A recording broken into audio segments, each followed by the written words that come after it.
Now, let's turn to China again and talk about plastic, because it's one of the world's biggest producers of plastic waste, but has introduced a ban on all non-degradable plastic bags and single-use straws in major cities by the end of 2020. Kerry Allen is China specialist at the BBC World Service. All across the country, predominantly in major cities, there is a crackdown on plastic bags being issued at supermarkets, takeaways. People just can't use them anymore. And it's encouraging people to use, say, canvas bags or their own backpacks to carry things, because it's just so common that you'll see across China people of all different industries putting food, goods in plastic bags. But I mean, I think back to when I was living in China, there was a fee on using plastic bags way before it came to Western countries. So it was very common anyway that China was making sure years in advance that people did recognise that they were paying a bit more if they wanted a plastic bag. And it caused them to think about preserving the environment. But despite that, China has a big garbage problem. It does, yes. It's been saying for a number of years now that its landfills are filling up. It used to take a lot of waste from foreign countries and it banned that. So there have been initiatives very much in the last year to try and crack down on waste within China. So what we saw last year was that one of the biggest cities, Shanghai, decided to enforce very much at grassroots level, making sure that people were recycling their goods and putting things in the right waste. And they did this so seriously that they said if you put something in the wrong bin, you could face a huge fine and it could impact your social credit.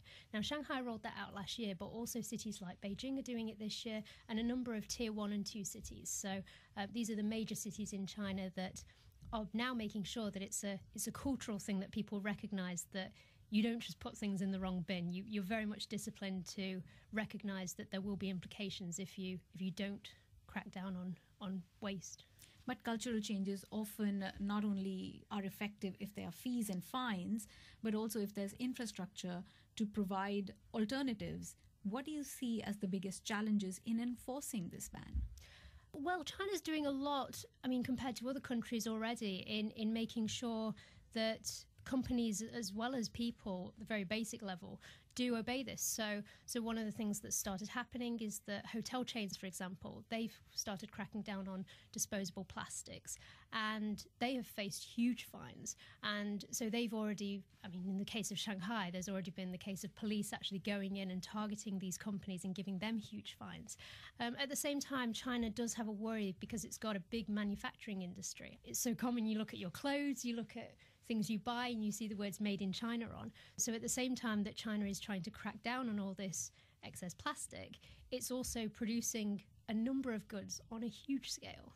But also there are a lot of media reports encouraging people to be more sustainable in their outlooks anyway. So we see things like online shopping have become a big trend, and China does like to promote, particularly there's a big Singles Day activity where people, it's like Cyber Monday or Black Friday, people buy things en masse.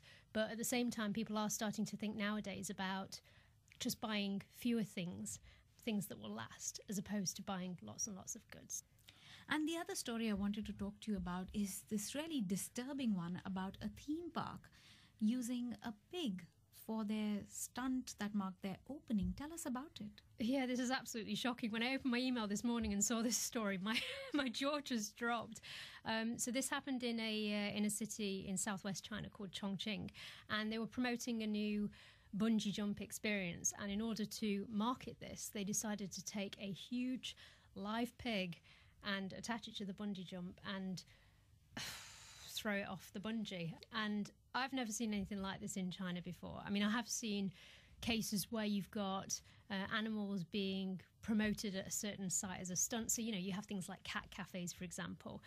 There was a case last year of a dog cafe. Well, it was a panda cafe, but there were dogs that had their eyes dyed to look like pandas, and that came under a lot of criticism. And I saw the picture that accompanied the article about this theme park, and it's so disturbing to just see the pig and they've tied a cape around it to make it look like Superman. What has been the reaction to this? Absolute horror. I mean, not just in China. People are amazed that something like this could happen. I mean, people are increasingly becoming more conscious of animal rights. I know PETA, the animal organisation, has said that, you know, it's appalled about what's happened and this shouldn't happen. But also people in China are amazed that a company could do this. Kerry Allen there.